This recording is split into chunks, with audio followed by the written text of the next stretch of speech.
샬롬 샬롬 샬롬 샬롬 샬롬. 하나님 사랑합니다. 여러분 주 안에서 사랑합니다. 민수기 23장 말씀이죠. 1절에서 30절까지 내용, 그가 하신 축복 우리가 보죠. 예. 발람이 발락에게 이르되 나를 위하여 여기 제단 7을 쌓고 거기 수송아지 7마리와 순양 7마리를 준비하소서, 이렇게 얘기하죠. 이렇게 시작을 합니다. 발락이 발람의 말대로 준비한 후에 발람과 발람이 제단에 수송아지와 순양을 드리니라. 발락과 발람이 발락에게 이르되 당신의 번제물 곁에 서소서, 나는 저리로 가리다. 야훼께서 혹시 오셔서 나를 만나시니 그가 내게 지시하는 것은 다 당신에게 알 일이다 하고 언덕길로 가니, 하나님이 발람에게 임하시는지라. 발람이 이르되 내가 7제단을 쌓고 각 제단에 수송아지와 순양을 드렸나이다. 여호와께서 발람의 입에 말씀을 주시며 이르시되 발락에게 돌아가서 이렇게 말할지니라. 그가 발락에게 돌아간즉 발락과 모든 고관이 번제물 곁에 함께 섰더라. 발람이 예언을 전하여 말하되 발락이 나를 아람에서 모압 왕의 동쪽 산에서 데려다 이르기를 와서 나를 위하여 야곱을 저주하라, 와서 이스라엘을 꾸짖으라 하도다. 하나님이 저주하지 않으신 자를 내가 어찌 저주하며 야훼께서 꾸짖지 아니한 자를 내가 어찌 꾸짖으랴. 내가 바위 위에서 그들을 보며 작은 산에서 그들을 바라보니 이 백성은 홀로 살 것이라. 그를 여러 민족 중 하나로 여기지 아니하리로다. 야곱의 티끌을 누가 능히 세며 이스라엘 4분의 1을 누가 능히 셀고, 나를 의인의 죽음을 죽기 원하며 나의 종말이 그와 같기를 바라노라 하며, 발락이 발람에게 이르되 그대가 어찌 내게 이같이 행하느냐. 나의 원수를 저주하라고 그들을 데려왔거늘 그대가 오히려 축복하였도다. 발람이 대답하여 이르되 야훼께서 내 입에 주신 말씀을 내가 어찌 말하지 아니할 수 있으리까. 나는 하나님께서 하라고 하신 말만 하겠습니다, 인 거죠. 예, 발람의 두 번째 예언이 13절부터 이어집니다. 발락이 말하되 나와 함께 그들을 달려볼 곳으로 가자. 거기서는 그들을 다 보지 못하고 그들의 끝만 보리니, 예, 거기서 나를 위하여 그들을 저주하라 하고, 예, 소빔들로 인도하여 비스기 꼭대기에 이르러 7제단을 쌓고 각 제단에 수송아지와 순양을 드리니, 발람이 발락에게 이르되 내가 거기서 야훼를 만나 뵐 동안에 여기 당신의 번제물 곁에 서서 하니라. 야훼께서 발람에게 임하사 그 입에 말씀을 주시며 이르시되 발락에게로 돌아와서 이렇게 말할지니라. 발람이 가서 본즉 발락이 번제물 곁에 섰고 모압 고관들이 함께 있더라. 발락이 발람에게 이르되 야훼께서 무슨 말씀을 하시더냐. 발람이 예언하 이르기를 발락이여 일어나 부를지어다. 십볼의 아들이여 내게 자세히 들으라. 하나님은 사람이 아니시니 거짓말을 하지 아니하시고 인생이 아니시니 후회가 없으시도다. 어찌 그 말씀하신 바를 행하지 않으시며 하신 말씀을 실행하지 아니하시리라. 내가 축복할 것을 받았으니 그가 주신 복을 내가 돌이키지 않으리라. 야곱의 허물을 보지 아니하시며 이스라엘 반역을 보지 아니하시는도다. 야훼 그들의 하나님이 그들과 함께 계시니 왕을 부르는 소리가 그 중에 있도다. 하나님이 그들을 애굽에서 인도하여 내셨으니 그의 힘이 돌소와 같도다. 야곱을 행할 전술이 없고 이스라엘을 행할 복술이 없도다. 이때 야곱과 이스라엘에 대하여 논할진대 하나님께서 행하신 일이 어찌 그리 크냐 하시려다. 이 백성이 암사자같이 일어나고 숫사자같이 일어나서 옮긴 것을 먹으며 죽인 피를 마시기 전에는 눕지 아니하리로다 하며, 발람이 발락에게 이르되 그들을 저주하지도 말고 축복하지도 말라. 발람이 발락에게 대답하여 이르되 내가 당신에게 말하 이르길 야훼께서 말씀하신 것을 내가 그대로 하지 않을 수 없다고 하지 아니하더이까. 그리고 세 번째 예언이 27절부터 30절까지죠. 발락이 발람에게 또 이르되 오라, 내가 너를 다른 곳으로 인도하리니 내가 거기서 나를 위하여 그들을 저주하기를 하나님은 혹시 기뻐하시리라 하고, 발락이 발람을 인도하여 광야 내려다 보이는 부올산 꼭대기에 이르니 발람이 발락에게 이르되 나를 위하여 여기 7제단을 쌓고 거기 수송아지 7마리와 순양 7마리를 준비하소서. 발락이 발람의 말대로 행하여 각 제단에 수송아지와 순양을 드리니라. 30절은 이렇게 끝납니다. 하나님께서 그처럼 당신의 선민을 끝까지 편들어 주시고 철저하게 보호해 주시는 장면을 23장에서 우리가 보게 되죠. 때는 모압왕 발락이 지금 가나안 땅 바로 코앞에 자리 잡고 자기네들을 위협하고 있는 이스라엘 민족을 망하게 하기 위하여 그야말로 발악을 하고 있는 무렵입니다.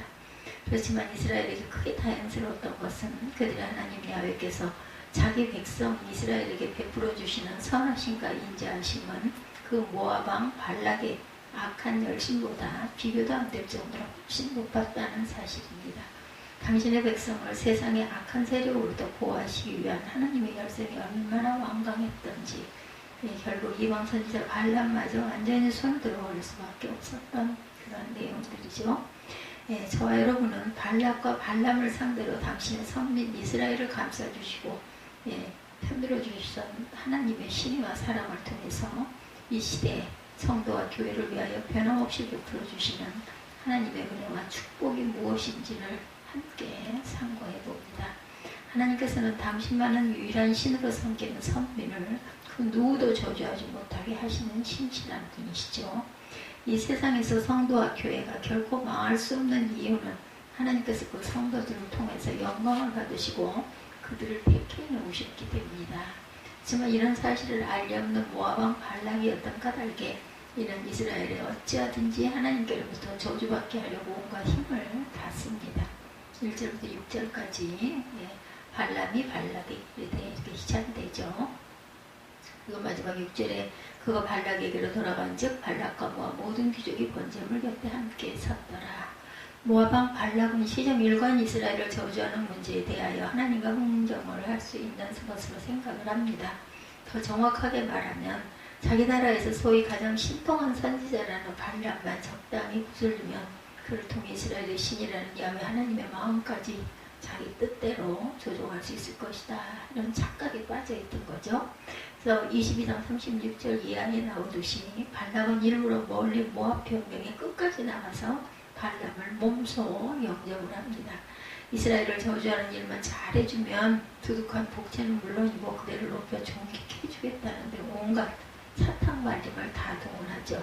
하지만 발람은 오동길에 저 유명한 당나귀 사건을 통해서 이미 하나님께로부터 단단히 혼쭐이 난 상태인지라 내가 오기는 하였으나 무엇을 임으로 말할 수 있을까? 하나님이 내 입에 주시는 말씀 그것을 말할 뿐입니다. 라고 시큰둥하게 대답을 합니다. 어쨌든 다음날 발락왕과 발람 선지자는 이스라엘 백성의 진 끝까지 보이는 높은 산에 위치한 바알의 선당에 올라갑니다. 그리고 그들이 이스라엘을 저주하기 위하여 준비했던 과정은 당시 우상 숭배자들의 관습을 그대로 따른 것이죠. 7단을 쌓는 것이나 발락왕이 번제물 곁에 서는 것, 그리고 발람 선지자가 사태난 산, 즉 산꼭대기에 벗겨진 부분에 선 것이나 내 단에 수송아지 하나와 순양 하나를 드렸나이다 하고 자기네가 한 많은 재물을 준비했다고 생색내는 것들, 이 모든 것들이 이방 신에게 제사를 지내면서 소원을 빌고자 할 때 행했던 전형적인 절차와 방식이었죠. 하지만 일단 발람이 입을 열어 예언을 시작하게 되자 그처럼 발락과 발람이 자기네 딸의 정성껏 준비했다는 재물뿐 아니라 사정의 그 무엇을 동원해도 하나님의 마음을 돌려서 이스라엘을 저주받도록 할 수 없음이 명백해집니다. 23장 7절부터 12절에 이 사실이 기록되어 있죠. 발람이 노래를 지어 가로되 발락이 나를 아람에서 모압왕이 동편산에서 데려다 이르기를 와서 나를 위하여 야곱을 저주하라. 와서 이스라엘을 꾸짖으라 하도다. 하나님이 저주치 않으신 자를 내가 어찌 저주하며 야곱께서 꾸짖지 아니하신 자를 내가 어찌 꾸짖을꼬. 내가 바위 위에서 그들을 보며 작은 산에서 그들을 바라보니 이 백성은 홀로 처할 것이라. 그를 열방 중에 하나로 여기지 않으리로다. 야곱의 티끌을 뉘능히 계산하며 이스라엘 4분의 1을 누가 능히 계수할꼬. 나는 의인의 죽음같이 죽기를 원하며 나의 종말이 그와 같기를 바라도다매 발람에게 이르되 그대가 어찌 내게 이같이 행하느냐. 나의 원수를 저주하라고 그대를 데려왔거늘 그대가 온전히 축복하였도다. 대답하여 가로되 야훼께서 내 입에 주신 말씀을 내가 어찌 말하지 아니할 수 있으리까 하고 말하죠. 여기서 이방 선지자 발람은 자기가 이전에 전혀 경험을 하지 못했던 새로운 체험을 하고 있었습니다. 옛날에는 자기들은 누구를 저주해달라고 부탁해오면 그 사람이 주는 돈을 받고 그대로 저주해주면 그만이었어요. 그렇지만 이번만큼은 아무리 그렇게 하고 싶어도 도저히 그렇게 되지 않았어요. 왜냐하면 지금 이 순간에 발람은 세상의 잡신이 아니라 참신이시고 절대 주권자이신 야훼 하나님을 상대하게 되었기 때문이죠. 그 결과 아무리 발라감이 큰 보수를 약속하면서 야곱을 저주하라고 요청이 와도 그는 하나님이 저주치 아니하신 줄 자기 마음대로 저주할 수는 없었다는 거죠. 그 대신에 오직 야훼께서 자기 입에 주신 말씀만 그대로 발라감에 전달하지 않을 수 없도록 오히려 하나님의 권능에 완전히 붙잡혀 꼼짝을 못하는 상태가 됩니다.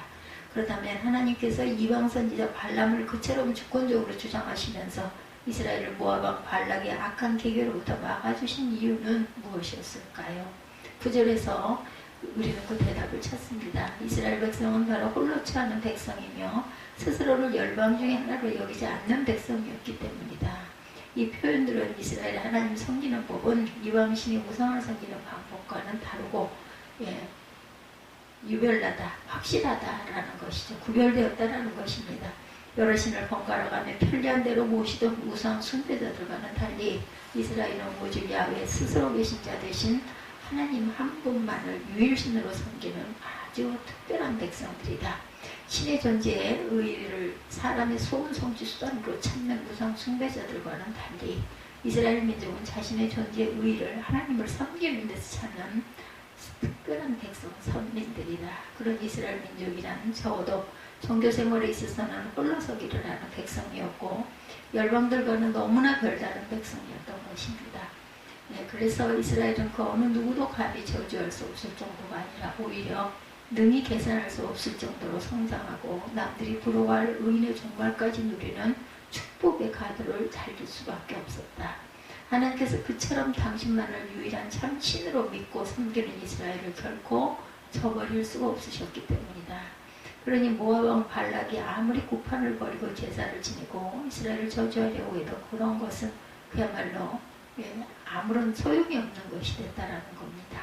어떤 백성이 세상의 온갖 악한 것들로부터 하나님의 자상하신 보호를 받게 돼요.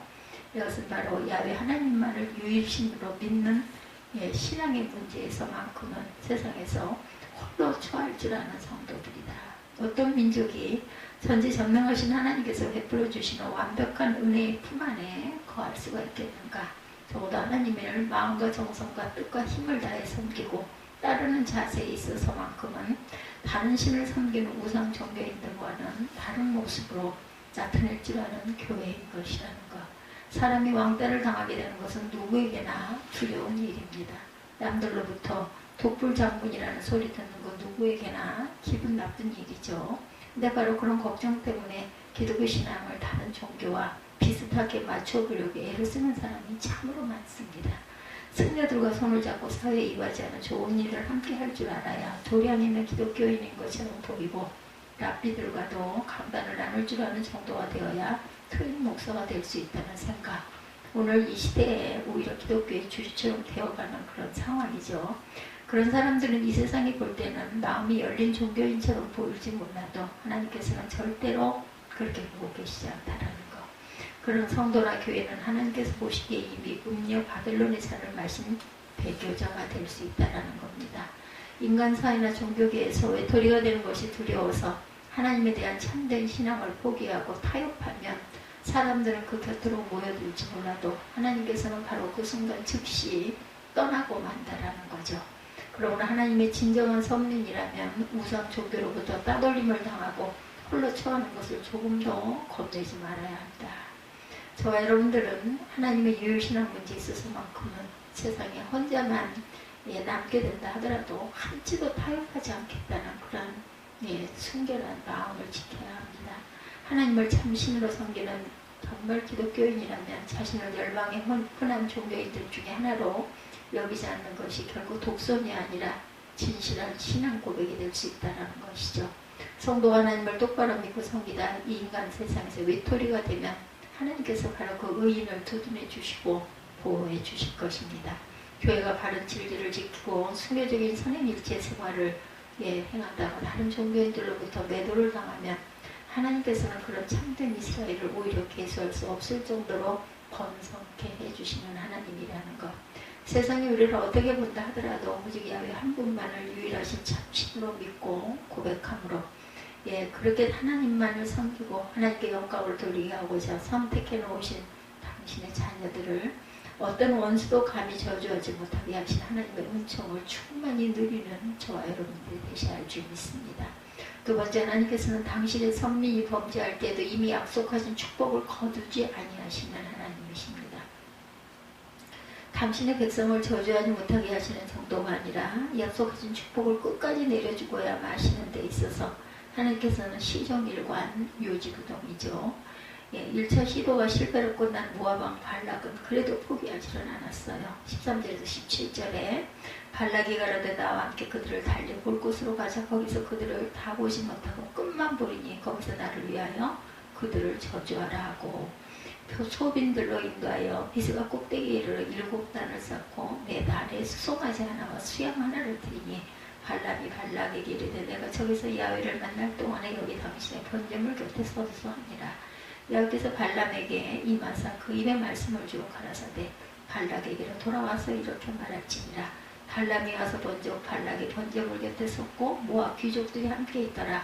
발락이 발람에게 이르되 여호와께서 무슨 말씀하시더냐 이렇게 말하죠. 17절에 발락 왕은 이제 장소를 한번 옮겨서 제시도를 합니다. 처음에는 이스라엘 백성의 진 끝까지 다 보이는 곳에서 발람 선지자로 하여금 이스라엘을 저주하도록 하다가 이번엔 그들을 다 보지 못하고 끝만 보이는 장소로 바꿔봅니다. 어쩌면 발락은 발람이 이스라엘을 저주하지 못한 이유가 이스라엘 전체를 다 보게 되는 바람에 그 위용에 놀라서 겁이 나서 그럴 수 있다고 짐작을 했던 것 같아요. 아니면 우상 숭배자들이 흔히 말하는 대로 턱 하나 빠서 점이 신통하지 않았다고 생각했을 수도 있죠. 어처구니 없는 것은 이 발락이 일단 하나님께서 한번 내리신 말씀이라 해도 장소만 조금 바꾸면 얼마든지 취소나 무효가 될 수 있다고 여겼다라는 것입니다. 마치 사람을 상대로 자기 요구를 관철시키기 위해서 상대방을 달래보기도 하고 협상이나 흥정을 하기도 하듯이 하나님도 똑같은 식으로 대하고 있었던 것이죠. 우상 숭배자들의 종교심이란 것은 이처럼 유치하기 짝이 없습니다. 그럼 발락 왕에게 하나님께서 두 번째로 18절부터 26절에 보면 발람이 노래를 지어 가라되 발락에 일어나를 울지어다. 십볼의 아들이여 나를 자세히 들으라. 하나님은 인생이 아니시니 시건치 아니하시고 인자가 아니시니 후회가 없으시도다. 어찌 그 말씀하신 바를 행치 않으시며 하신 말씀을 실행치 아니하시랴. 내가 축복의 명을 받았으니 그가 하신 축복을 내가 돌이킬 수 없도다. 하나님이 그와 함께 계시니 왕을 부르는 소리가 그 중에 있도다. 하나님이 그들을 애굽에서 인도하여 내셨으니 그 힘이 들소와 같도다. 야곱을 해할 사술이 없고 이스라엘을 해할 복술이 없도다. 때에 야곱과 이스라엘에 대하여 논할진대 하나님의 행하신 이 어찌 그리 크니와 하리로다. 이 백성이 암사자같이 일어나고 수사자같이 일어나 움킨 것을 먹으며 죽은 피를 마시기 전에는 눕지 아니하리로다 하매 발락이 발람에게 이르되 그들을 저주하지도 말고 축복하지도 말라. 발람이 발락에게 대답하여 가로되 내가 당신에게 고하여 이르기를 야훼께서 말씀하신 것은 내가 그대로 하지 않을 수 없다고 하지 아니하더이까. 이렇게 기록되어 있죠. 하나님께서는 터만 바꾸면 점괘도 얼마든지 바꿀 수 있다는 식으로 나오는 발락을 향하여 당신께서 말에 있어서 사람처럼 시건하거나 후회하는 존재가 절대로 아니라고 선언하죠. 그러므로 이스라엘을 향하여 이미 내리신 축복의 명령이 결코 취소될 수 없는 것이고 물론 이방 선지자 발람이 평소에 그가 자랑하던 그 어떤 그 사술이나 복술, 주문이나 마술을 쓴다 해도 어림도 없는 일이었어요. 그처럼 이스라엘을 향한 하나님의 축복이 결코 취소나 무효가 될 수 없음을 어쩔 수 없이 발락에게 예언해주던 발람은 또 한 가지 놀라운 사실을 알게 됩니다. 그것은 야훼는 야곱의 허물을 보지 아니하시며 이스라엘의 폐역을 보지 아니하신다라는 사실입니다. 이방 선지자 발람이나 우상 숭배자나 발락으로서는 듣지도 보지도 못한 일을 상상을 초월하는 것이었으니 틀림없죠. 그들의 생각에는 어떤 신이 사람에게 축복을 내려주는 결과가 나타나기 위해서는 그 전에 사람 편에서 뭔가를 신에게 바치는 것이 당연한 그런 전제였는데 발락이 자기로서 처음 만나게 되는 이스라엘의 신에게 특별한 청탁을 드리기 위해서 이것저것 많은 재물들을 준비하여 야훼 하나님이라는 신의 비유를 맞추어주고 생색을 내려 했던 이유도 바로 그 때문이었던 거죠. 그렇지만 이스라엘의 하나님은 발락 왕이 알던 우상신들과는 달리 그런 식으로 사람을 대하시는 분이 결코 아니시다. 놀랍게도 야훼 하나님은 당신의 백성 이스라엘에게 비록 허물이 있어도 그것을 보지 아니하시는 분이었어요. 아니 한 걸음 더 나아가 발락으로서는 정말 기절초풍하게도 하나님은 이스라엘 백성이 패역한 모습까지 보일지라도 일단 당신의 선민에게 약속해 놓으신 축복은 끝까지 돌이키지 아니하시는 실로 신기한 하나님이시다. 이스라엘은 바로 그런 하나님을 그들 가운데 모시고 자기들이 왕으로 부리는 축복을 누리고 있습니다. 그리고 이제는 암사자와 수사자같이 가나안 정복을 완수하기까지는 결국 눕지 아니할 미래의 축복까지 눈앞에 두고 있었던 것이죠. 그러니 발람은 이스라엘에 대하여 논할진대 하나님이 행하신 일이 어찌 그리 크뇨라고 감탄할 수밖에 없다. 자기 백성의 허물과 패역에도 불구하고 그렇게 초지일관 철두철미하게 축복하시는 하나님 앞에 발람은 그가 하신 축복을 내가 돌이킬 수 없도다라고 두 손 번쩍 들고 맙니다. 실로 오늘날 역시 하나님의 선민된 성도들은 얼마나 놀랍고 신기한 축복을 누리고 있습니까? 저와 여러분이 예수 그리스도를 나의 왕으로 부인할 수 있게 된 이것이야말로 축복 중의 축복이죠. 나의 왕으로 부를 수 있게 된 이것이죠. 축복 중의 축복. 왕을 모신 백성이 된 덕분에 원래 주고 마땅한 죄 가운데 살고 있던 우리가 주님의 십자가를 통하여 출애굽의 구원을 얻게 됩니다. 그 후에도 험한 광야와 같은 인생길을 통과하면서 그 주님께서 우리와 동행해 주심으로 인하여 시마다 때마다 들소 같은 새 힘을 얻어 행진을 계속하고 있는 것이죠. 우리 역시 사자와 같이 천국을 침노하여 그 영원한 가나안 복지를 차지하게 될 최고의 소망까지 이미 확보한 것입니다. 그렇다고 이 모든 것이 우리 쪽에서 어떤 선행이나 헌금을 통해서 공로를 쌓았기 때문에 주어진 것인가? 우리가 무슨 착한 마음씨를 가졌기 때문에 하나님께서 그것을 어여삐 보시고 이렇게 축복하셨는가? 아니죠. 그 이유는 오직 하나님께서 먼저 우리를 사랑하시고 창세전에 우리를 선택해 주셨기 때문입니다. 하나님께서는 우리 쪽에서도 오로지 허물과 패역만 가득함에도 불구하고 그런 것들은 아예 보지도 않으시고 기억조차 하지 않으시면서 약속하신 그대로 축복을 하십니다. 저와 여러분은 하나님의 이와 같이 무한한 인자하심 덕분에 지금도 오늘도 살고 있죠. 하나님의 만일 무슨 복채의 액수나 정계를 보는 터나 제밥의 양에 따라서 그 뜻이 이리저리 바뀌시는 분이었다면 도대체 우리에게 어떤 소망이 남을 수 있겠는가? 아니 우리 하나님이 만일 저와 여러분의 이 약한 본성과 악한 행실에 따라 자동적으로 반응하시는 신이셨다면 축복은 고사하고 지옥의 밑바닥에 떨어져 있겠죠. 우리 모두는 그 택하신 선민이 꼭 그들이 실족할 때조차 오로지 당신의 편치 아니하시는 인자하심만을 쫓아 시종일관 축복해 주시는 고마운 하나님께 그저 우리의 참된 왕이시라고 뜨거운 감사 찬송으로 올리는 저와 여러분들이 되시기 바랍니다. 여호와만을 유일신으로 섬기는 선민은 하나님의 신실하신 보호로 인하여 절대로 망할 수가 없습니다. 일단 택하심을 입은 성도는 비록 부분적으로 범죄자라 할지라도 하늘아버지의 무한하신 인애와 자비로 인하여 결국은 축복을 받게 되죠. 하나님께서 이처럼 어제나 오늘이나 영원 무궁토록 변함없이 당신의 자녀를 사랑하시고 은혜를 베풀어 주십니다. 그러자 여러분은 세상으로부터 왕따가 되더라도 오직 하나님만을 참심으로 믿고 고백해야 되겠죠. 온 세상이 나를 반대하더냐 가서 나도 온 세상을 반대한다고 자매라고 외쳤던 아타니시우스의 용기를 우리 역시 발휘해야 합니다. 그리고 그런 신앙 고백을 통하여 하나님의 자녀로 확정된 성도는 아무리 발락이 날뛰고 발람이 저주를 하려고 해도 속수무책일 수밖에 없다. 누가 우리를 그리스도의 사랑에서 끊으리요? 이 모든 일에 우리를 사랑하시는 이로 말미암아 우리가 넉넉히 이기느니라. 로마서 8장 35절과 37절입니다. 바울의 승리 체험만 따라올 뿐인 거죠. 실로보가 이스라엘에게 하신 축복은 아무도 막을 자가 없고 하나님 편에서도 절대로 변개치 아니하시는 축복이다. 열방 중에 홀로 처하게 되더라도 오직 하나님만을 유일신으로 섬기고 우리에게 구원을 주신 주님만을 왕으로 모시며 따라감으로 모든 원수의 저주를 이기고 끝까지 하나님의 은혜와 축복 가운데 승리하시는 이 시대의 선민들이 되시기를 주님의 이름으로 축복합니다. 기도하시겠습니다.